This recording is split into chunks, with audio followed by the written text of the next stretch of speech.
মধ্যপ্রাচ্যের আকাশ এখন আর আগের মতো নেই। প্রতিটি মুহূর্তে যেন কোনো না কোনো অশনি সংকেত ভেসে উঠছে দূর প্রান্ত থেকে। ইরানের ইসলামিক বিপ্লবী গার্ড কোর বা আইআরজিসি কোনোভাবেই পিছু হটার মোডে নেই, বরং তাদের রণকৌশল এখন আরও বেশি রহস্যময় এবং আতঙ্কজনক হয়ে উঠেছে। খাতামাল আম্বিয়া বাহিনীর শীর্ষ কমান্ডার এবং মুখপাত্র সরাসরি ময়দানে এসে এমন এক বার্তা দিয়েছেন যা শত্রুপক্ষের ঘুম হারাম করে তুলেছে। তাদের স্পষ্ট ভাষ্য, শত্রুরা যেন তাদের ক্ষেপণাস্ত্র এবং ড্রোন নিয়ে এই গুনাহের কাজটি এখনই বন্ধ করে দেয়।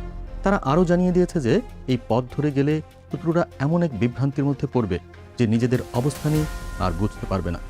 ইরানের সামরিক সক্ষমতা আসলে কতটা বিশাল সেটার কোনো আন্দাজই প্রতিপক্ষ করতে পারবে না বলে হুঁশিয়ারি দেওয়া হয়েছে।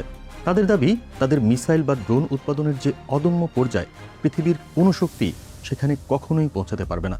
এমনকি ইরান তাদের এই মিসাইলগুলো কোথায় এবং কিভাবে সংরক্ষণ করে রেখেছে তা নিয়ে শত্রুরা যে কল্পনাই করুক না কেন, বাস্তবসম্মত কোনো ধারণা তারা লাভ করবে না। ইরানের এই লুকোনো শক্তি নিয়ে একবার ভেবে দেখলেই প্রতিপক্ষের মধ্যে এক ধরনের আতঙ্ক এবং চরম উদ্বেগ কাজ করবে। আইআরজিসির এই কমান্ডার স্পষ্ট করে বলেছেন তারা কখনোই মাথা নত করবে না, এবং সবচেয়ে বড় কথা হলো ইরান কোনো অবস্থাতেই আত্মসমর্পণ করবে না। বরং তাদের দাবি, যতক্ষণ না আমেরিকা নিজেই আত্মসমর্পণ করছে ঠিক ততক্ষণ পর্যন্ত ইরান তাদের এই হামলার ধারাবাহিকতা অব্যাহত রাখবে। বিস্তারিত থাকছে প্রতিবেদনে। ইরান আগে থেকেই বলে আসছিল তারা সবাইকে কাঁপিয়ে দেবে, এবং সেই কথার প্রমাণ এখন বাস্তব মাটিতে দেখা যাচ্ছে। সংযুক্ত আরব আমিরাতের অন্যতম শক্তিশালী অর্থনৈতিক অঞ্চলে ইরানের পক্ষ থেকে ধারাবাহিকভাবে হামলা চালানো হয়েছে এবং সেখানে ব্যাপক ধ্বংসযজ্ঞ চালানো হয়েছে। প্রকাশিত ছবিগুলো তারই জ্বলন্ত প্রমাণ। অথচ ইউএই প্রতিদিনের বিবৃতিতে দাবি করছে যে তারা ইরানের অনেক ক্ষেপণাস্ত্র এবং ড্রোন আকাশেই প্রতিহত করেছে, কিন্তু বাস্তবতা একদম ভিন্ন। বাস্তবে সবচেয়ে বড় এবং কঠিন ধাক্কাটা ইউএই নিজেই কুলিয়ে নিতে হিমশিম খাচ্ছে, এবং সেখানে এই হামলাগুলো একের পর এক অব্যাহত থাকায় তাদের অর্থনৈতিক কাঠামোতে যে গভীর ফাটল ধরেছে তা আর ঢাকা পড়ছে না। অন্যদিকে বিশ্বমঞ্চে চীনের অবস্থান এখন আরও প্রকট হয়েছে। চীন সরাসরি হুঁশিয়ারি দিয়ে বলছে যে হরমুজ প্রণালী বন্ধ হওয়ার জন্য একমাত্র আমেরিকা এবং ইসরায়েলই দায়ী। এই মুহূর্তে চীন ইসরায়েলের নাম সরাসরি উচ্চারণ করে একটি বার্তা দিতে চাইছে যে এই চরম পরিস্থিতির পেছনে যুক্তরাষ্ট্র এবং ইসরায়েলের আগ্রাসী ভূমিকাই মূল কারণ। এদিকে ইরানের ভেতরে এবং বাইরে যারা পাহলবি সমর্থক হিসেবে পরিচিত, বিশেষ করে যারা রেজা শাহ পাহলবির অনুসারী হয়ে বিদেশে বসে নানা সময়ে ইসলামিক শাসন ব্যবস্থার বিরুদ্ধে প্রতিবাদ জানিয়ে আসছিল, তাদের এখন চরম হতাশা ছাড়া আর কিছুই অবশিষ্ট নেই। তারা ভেবেছিল যে আমেরিকা এসে তাদের রক্ষা করবে, ইরানে পরিবর্তন আসবে এবং বর্তমান সরকারের পতন ঘটবে। কিন্তু যখন তারা নিজেদের চোখে দেখতে শুরু করেছে যে সেই আমেরিকা যাদের কাছে তারা মুক্তির আশা নিয়ে গেছিল, সেই আমেরিকাই এখন পুরো ইরান জুড়ে নির্বিচারে বোমা বর্ষণ চালাচ্ছে, যার ফলে তাদের নিজেদের পরিবার এবং আপনজনরাও ক্ষতিগ্রস্ত হচ্ছে, তখন তাদের আগের স্বপ্ন ভঙ্গ হয়ে যায়। এখন দেখা যাচ্ছে যেসব মানুষ আগে বিদেশে বসে আমেরিকা এবং ইসরায়েলের পক্ষ নিয়ে ইরান সরকারের বিরুদ্ধে নোংরা রাজনীতি করেছে, তাদের মধ্যে প্রায় ৮৬% মানুষ এখন মুখ খুলে বলেছে যে ইরানের উপর এই হামলা অবিলম্বে বন্ধ করতে হবে এবং এই যুদ্ধের অবসান ঘটাতে হবে।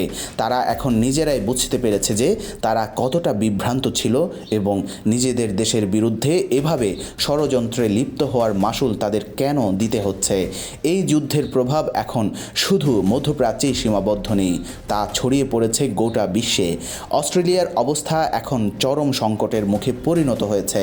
অস্ট্রেলিয়া সরকার ইতোমধ্যে কঠোর নির্দেশ জারি করে বলে দিয়েছে যে সরকারি কর্মকর্তা বা সিভিল সার্ভেন্টরা এখন থেকে আর অফিসে যাবে না, তাদের বাসা থেকেই কাজ চালিয়ে যেতে হবে। ঠিক একইভাবে ইউরোপের অনেক বড় এবং শক্তিশালী দেশগুলো একের পর এক খারাপ পরিস্থিতির মুখোমুখি হতে যাচ্ছে। ইউরোপীয় ইউনিয়নের প্রধান গভীর উদ্বেগ প্রকাশ করে বলেছেন যে ইরানের এই ধারাবাহিক এবং কঠোর পদক্ষেপের কারণে পুরো বিশ্বের অর্থনৈতিক ব্যবস্থা এখন চরম ঝুঁকির মুখে পড়ে গেছে। বিশ্লেষকরাও মনে করছেন এই ঝুঁকি যে কেবল আশঙ্কা নয়, বরং এটি ইতোমধ্যে একটি ভয়াবহ বাস্তবতায় রূপ নিয়েছে। এরই মাঝে ইরান একটি চমকপ্রদ বার্তা দিয়েছে। তারা ইউরোপ, এশিয়া এবং ভারত তারা ইউরোপ, এশিয়া এবং আরব দেশগুলোকে সরাসরি আমন্ত্রণ জানিয়ে বলেছে তারা স্বাগত জানায় সবাইকে। ইরানের পক্ষ থেকে বলা হয়েছে যারা চান তারা এসে হরমুজ প্রণালী নিয়ে ইরানের সঙ্গে সরাসরি চুক্তি করতে পারেন এবং এই সংকটের একটি শান্তিপূর্ণ সমাধান খুঁজে নিতে পারেন। যুক্তরাষ্ট্রের অভ্যন্তরে এখন চাপা ক্ষোভ কাজ করছে। একজন অবসরপ্রাপ্ত মার্কিন জেনারেল সরাসরি প্রকাশ করেছেন যে ডোনাল্ড ট্রাম্পের কাছে এই যুদ্ধ নিয়ে কোনো সুস্পষ্ট পরিকল্পনাই ছিল না। হামলা শুরু হওয়ার আগে কোনো পরিকল্পনা ছিল না, হামলার সময় কোনো পরিকল্পনা ছিল না, এমনকি হামলার পরেও কোনো পরিকল্পনা নেই। এমনকি ইরানের সর্বোচ্চ নেতা আলী খামেনির মৃত্যুর পরও ট্রাম্প প্রশাসনের কোনো স্পষ্ট রূপরেখা নেই। ইরানের কর্মকর্তারা ছবিসহ এই বিষয়টি নিশ্চিত করেছেন যে যা আগে থেকেই গুজব হিসেবে ছড়ানো হচ্ছিল তা সত্যি। এদিকে যুক্তরাষ্ট্র এবং ইসরায়েল মিলে ইরানের উপর যে বর্বর হামলা চালাচ্ছে তার ফলে ইরানের হাজার হাজার বছরের পুরনো ঐতিহ্যবাহী স্থাপনাগুলো এখন ধ্বংসের মুখে পড়েছে। ইরান যেসব ঐতিহ্য এতদিন ধরে সযত্নে সংরক্ষণ করে এসেছিল সেগুলোকে এখন নিশ্চিহ্ন করে দেওয়া হচ্ছে, যা মানবতার ইতিহাসের জন্য এক চরম অপূরণীয় ক্ষতি। রাশিয়ার প্রেসিডেন্ট ভ্লাদিমির পুতিন এই পরিস্থিতি নিয়ে খুবই গুরুত্বপূর্ণ একটি বক্তব্য দিয়েছেন। তিনি স্পষ্ট করে বলেছেন মধ্যপ্রাচ্যের যে পরিস্থিতি এখন তৈরি হয়েছে তা থেকে উত্তরণ ঘটিয়ে আগের স্বাভাবিক অবস্থায় ফিরিয়ে আনতে যা যা প্রয়োজনীয় পদক্ষেপ রাশিয়া সেগুলো নিতে সম্পূর্ণ প্রস্তুত। অন্যদিকে একজন মার্কিন কর্মকর্তা ইরানকে প্রস্তর যুগে ফিরিয়ে দেওয়ার হুমকি দিলে ইরান সেই হুমকির যথার্থ জবাব দিয়েছে। সেই মার্কিন কর্মকর্তার বক্তব্য রিটুইট করে একজন ইরানি কর্মকর্তা লিখেছেন নিজের সীমার মধ্যে থাকতে হবে। তিনি কড়া ভাষায় মনে করিয়ে দেন যে আপনাদের এই সভ্যতার বয়স মাত্র 250 বছর, অথচ আপনারা 6000 বছরের পুরনো এক সমৃদ্ধ ইরানি সভ্যতাকে হুমকি দিচ্ছেন।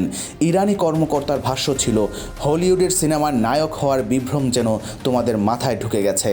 তিনি আরও হুঁশিয়ারি দিয়ে বলেন মনে রেখো তোমাদের নিজেদের সেনাদের মৃত্যুর মুখে ঠেলে দিচ্ছ। ইরান শুধু কথায় নয় কাজেও প্রমাণ করছে তাদের শক্তি।